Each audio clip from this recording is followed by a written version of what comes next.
Assalamualaikum warahmatullahi wabarakatuh. Perkenalkan, nama saya Faisal Muhammad dari kelas 11 IPS 3. Di sini saya mau menjelaskan sedikit tentang materi pajak. Pajak adalah pungutan wajib dari rakyat untuk negara. Setiap sen uang pajak yang dibayarkan rakyat akan masuk dalam pos pendapatan negara dari sektor pajak.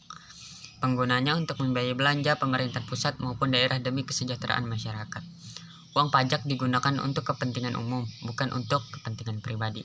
Pajak merupakan salah satu sumber dana pemerintahan untuk mendanai pembangunan di pusat di daerah, seperti membangun fasilitas umum, membiayai anggaran kesehatan dan pendidikan, dan kegiatan produktif lainnya. Pemungutan pajak dapat dipaksakan karena dilaksanakan berdasarkan undang-undang.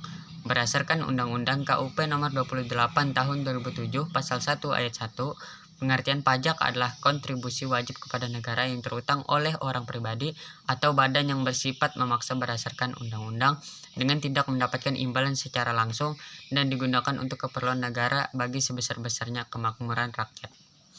Berdasarkan pengertian tersebut, maka pajak memiliki ciri-ciri sebagai berikut. Yang pertama, pajak merupakan kontribusi wajib warga negara, artinya setiap orang memiliki kewajiban untuk membayar pajak. Namun hal tersebut hanya berlaku untuk warga negara yang sudah memenuhi syarat subjektif dan syarat objektif, yaitu warga negara yang memiliki penghasilan melebihi penghasilan tidak kena pajak. PTKP yang berlaku saat ini adalah 54 juta setahun atau 4,5 juta per bulan. Itu artinya jika Anda memiliki pendapatan lebih dari 4,5 juta sebulan, maka Anda akan kena pajak. Sementara bila Anda adalah seorang pengusaha atau wirausaha dengan omset tarif PPh final 0,5%, berlaku dari total peredaran bruto omset sampai dengan 4,8 miliar dalam 1 tahun pajak berdasarkan PP 23 tahun 2018. 2. Pajak bersifat memaksa untuk setiap warga negara. Jika seseorang sudah memenuhi syarat subjektif dan objektif, maka wajib untuk membayar pajak. Dalam Undang-Undang Pajak sudah dijelaskan, jika seorang dengan sengaja tidak membayar pajak yang seharusnya dibayar, maka ada ancaman sanksi administratif maupun hukuman secara pidana. 3. Warga negara tidak mendapat imbalan langsung pajak berbagai dengan retribusi. Contoh retribusi, ketika mendapat manfaat parkir, maka harus membayar sejumlah uang, yaitu retribusi parkir. Namun pajak tidak seperti itu. Pajak merupakan salah satu pemerataan pendapatan warga negara. Jadi ketika membayar pajak dalam jumlah tertentu, Anda tidak langsung menerima manfaat pajak yang dibayar.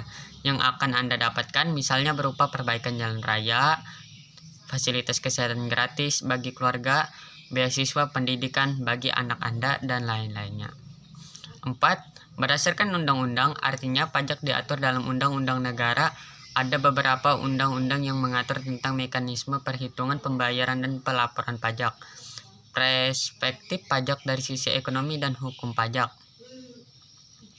Sebagai sumber pendapatan utama negara, pajak memiliki nilai strategis dalam perspektif ekonomi maupun hukum.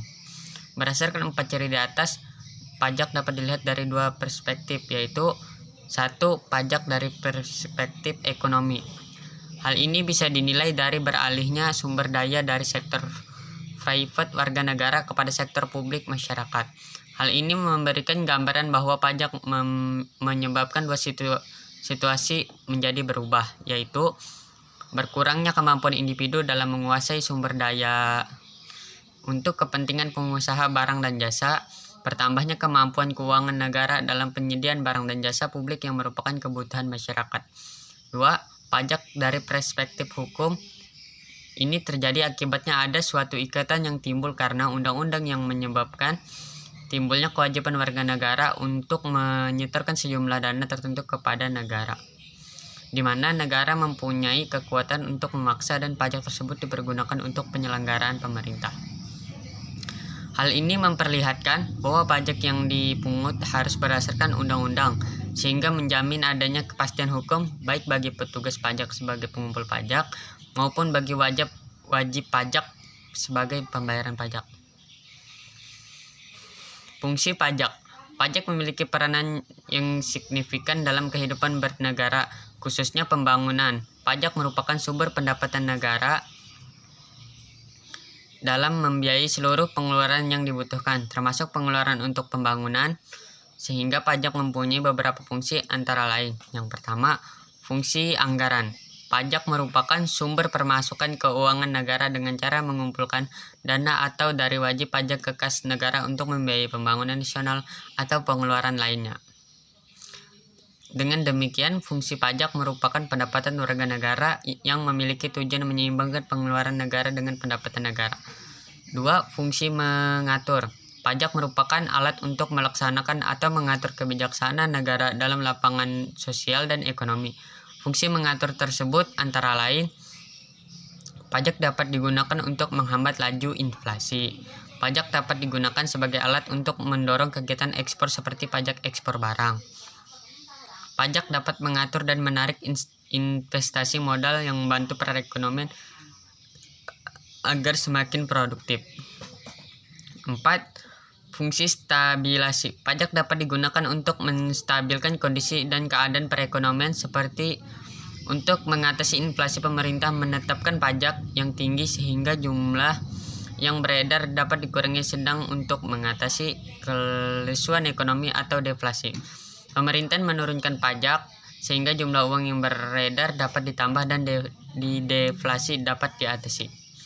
Keempat, fungsi pajak di atas merupakan fungsi dari pajak yang umum. Dijumpai di berbagai negara. Di Indonesia, pemerintahan lebih menitik beratkan pada dua fungsi pajak sebagai pengatur dan budgeter. Lembaga pemerintahan yang mengelola pajak negara di Indonesia adalah Direktorat Jenderal Pajak yang berada di bawah Kementerian Keuangan. Promo Pegadaian dan Cermati. Tanggung jawab atas kewajiban membayar pajak berada pada anggota masyarakat sendiri untuk memenuhi kewajiban tersebut sesuai dengan sistem self-assessment yang dianut dalam sistem perpajakan Indonesia. Self-assessment berarti wajib pajak menghitung, memperhitungkan, menyetor, dan melapor kewajiban perpajakan sendiri. Jadi tidak memaksa wajib membayar pajak sebesar-besarnya, tapi sesuai dengan aturan perundang-undangan. Ada beberapa jenis pajak yang dipungut oleh pemerintah ke masyarakat atau wajib pajak yang dapat digolongkan berdasarkan sifat instansi pemungut objek pajak serta subjek pajak. 1. Jenis pajak berdasarkan sifat. Berdasarkan sifatnya, pajak digolongkan menjadi dua jenis, yaitu pajak tidak langsung dan pajak langsung.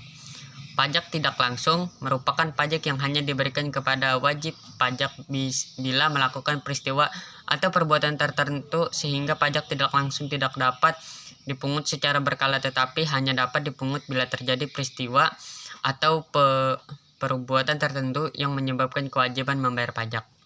Contohnya pajak penjualan atau pajak penjualan atas barang mewah, di mana pajak ini hanya diberikan bila wajib pajak menjual barang mewah. Pajak langsung merupakan pajak yang diberikan secara berkala kepada wajib pajak berlandaskan surat ketetapan pajak yang dibuat di kantor pajak. Di dalam surat ketetapan pajak terdapat jumlah pajak yang harusnya dibayar wajib pajak. Pajak langsung harus ditanggung seseorang yang terkena wajib pajak dan tidak dapat dialihkan dengan ke pihak yang lain. Contohnya pajak bumi dan penghasilan PBB dan pajak penghasilan. Jenis pajak berdasarkan instansi pemungut. Berdasarkan instansi pemungutan pajak digolongkan menjadi dua jenis, yaitu pajak daerah dan pajak negara. Pajak daerah merupakan pajak yang dipungut pemerintah daerah dan terbatas hanya ada rakyat daerah itu sendiri, baik yang dipungut pemuda tingkat 2 maupun pemuda tingkat 1.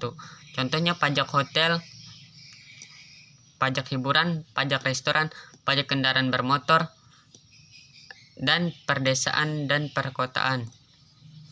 Pajak negara merupakan pajak yang dipungut pemerintah pusat melalui instansi terkait, yakni contohnya PPN, pajak penghasilan, PPH, PPNBM, Bea Matrai, dan PBB, perkebunan, perhutanan, dan pertambangan.